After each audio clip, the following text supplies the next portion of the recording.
ناظرین، اس وقت جنوبی ایشیا کے دفاعی منظرنامے میں ایک بڑی اور فیصلہ کن پیش رفت ہوئی ہے۔ بھارت نے روس سے جدید S-400 میزائل سسٹم کے لیے ہزاروں کروڑ روپے کے نئے میزائل حاصل کرنے کی منظوری دے دی ہے۔ سوال یہ ہے کہ آخر یہ ڈیل اتنی انتہائی اہم کیوں ہے؟ پاکستان میں اس پر تشویش کیوں بڑھ رہی ہے؟ اور کیا یہ قدم صرف دفاعی خریداری ہے یا ایک بڑا اسٹریٹجک پیغام بھی؟ میں عرفان رینا اور آپ دیکھ رہے ہیں نیوز 18 کا social media plate form. Bharat کی ڈیفنس ایکوزیشن کونسل نے روس سے تقریباً 10,000 کروڑ روپے کی مالیت کے 288 S-400 انٹرسیپٹر میزائل خریدنے کی منظوری دے دی۔ یہ وہی ایئر ڈیفنس سسٹم ہے جسے دنیا کی طاقتور ترین فضائی دفاعی نظاموں میں شمار کیا جاتا ہے۔ اس ڈیل سے قریبی فاصلے تک مار کرنے والے، طویل فاصلے تک ہدف کو تباہ کرنے والے دونوں قسم کے میزائل شامل ہیں تاکہ multi layer year defence shield مضبوط کی جا سکے۔ اچھا، سادہ الفاظ میں سمجھتے ہیں کہ S-400 ایسا ایک دفاعی نظام ہے جو دشمن کے لڑاکا طیارے، ڈرون، کروز میزائل اور بیلسٹک میزائل سب کو فضا میں ہی پکڑ کر تباہ کرتا ہے اور اس کی صلاحیت رکھتا ہے۔ اس کا جو ریڈار ہے وہ سینکڑوں کلومیٹر دور تک اہداف کو ٹریک کر لیتا ہے اور بیک وقت کئی خطرات کو لاک کر سکتا ہے۔ یہی وجہ ہے کہ اسے اسکائی شیلڈ بھی کہا جاتا ہے ایک قسم سے۔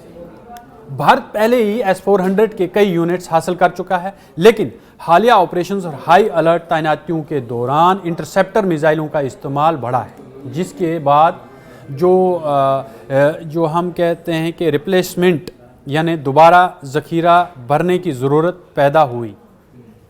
اسی پس منظر میں یہ نئی خریداری سامنے آئی۔ بھارت کے زاویے سے دیکھیں تو یہ قدم 3 سطحوں پر اہم ہے۔ پہلی سطح خالص دفاعی ضرورت ہوتی ہے۔ بھارت اپنی ایئر ڈیفنس گرڈ کو مضبوط بنانا چاہتا ہے تاکہ کسی بھی ممکنہ فضائی یا میزائل خطرے کو سرحد سے دور ہی روکا جا سکے۔ جدید جنگ جو ہوئی، جو ابھی حال فی الحال جو آپریشن سندور بھی ہوا، اور جدید جنگ میں جو ملک پہلے حملہ کو روکتا ہے وہی برتری حاصل کرتا ہے۔ آپ نے دیکھا کہ آپریشن سندور میں جس طرح سے S-400 نے کام کیا، پاکستان کے جتنے بھی ڈرونز تھے یا جتنے بھی انہوں نے انٹروڈ کرنے کی کوشش کی، سرد عبور کر کے کوشش کی، تو ایک دم سے S-400 ایکٹیویٹ ہوا اور اس نے لاک کر کے کئی ڈرونز کو جو ہے وہ گرایا۔ دوسری طرف اگر ہم دوسری سطح دیکھیں اس کی، جو اسٹریٹجک خود مختاری ہوتی ہے، بھارت نے بار یہ دکھایا ہے کہ وہ دفاعی فیصلے بیرونی دباؤ کو دیکھ کر نہیں بلکہ اپنے قومی مفاد کو سامنے رکھ کر کرتا ہے۔ چاہے امریکہ کے ساتھ تجارتی مذاکرات، چاہے وہ روس پر پابندیوں کا ماحول ہو، یا نئی دلی اپنے دفاعی سپلائی چین کو متنوع رکھنا چاہتا ہے۔ تیسری سطح جیو پولیٹیکل سگنل ہے۔ ایسے وقت میں جب عالمی طاقتیں بلاکس میں بٹی نظر آ رہی ہیں، بھارت کا روس سے دفاعی تعاون جاری رکھنا یہ پیغام دیتا ہے کہ اس کی خارجہ اور دفاعی پالیسی ملٹی الائنمنٹ پر مبنی ہے، یعنی سب سے تعلق مگر فیصلہ جو ہے وہ اپنا ہوگا۔ اب سوال آتا ہے کہ پاکستان اس پر زیادہ تشویش پاکستان کو کیوں ہے؟ وجہ سادہ ہے۔ S-400 جیسے سسٹم خطے میں فضائی آپریشن کی مساوت بدلتے تھے۔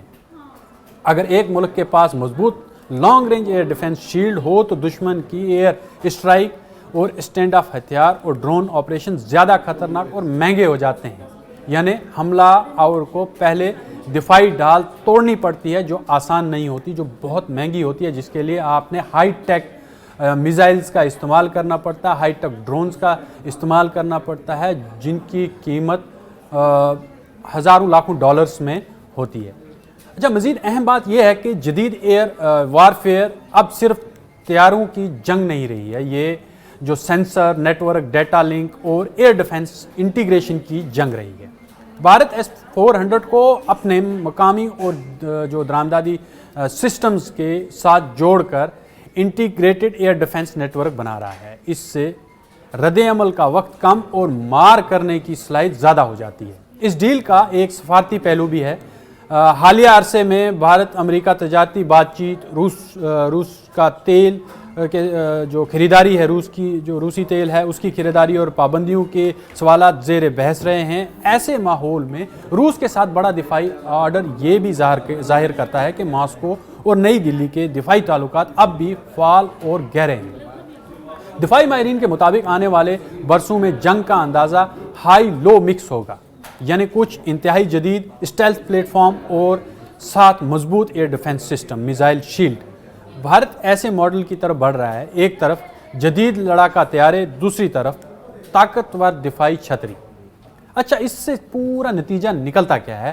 نکلتا یہ ہے کہ بھارت واضح طور پر اپنی دفاعی حکمت عملی کو اپ گریڈ کر رہا ہے۔ پیغام صاف ہے، قومی سلامتی پر کوئی سمجھوتا نہیں، سپلائی چین متنوع اور ایئر ڈیفنس سسٹم مضبوط۔ جنوبی ایشیا میں اس قدم کے اثرات یقیناً اسٹریٹجک توازن پر نظر آئیں گے اور آنے والے مہینوں میں دفاعی ڈپلومیسی مزید تیز ہوتی دکھائی دے گی۔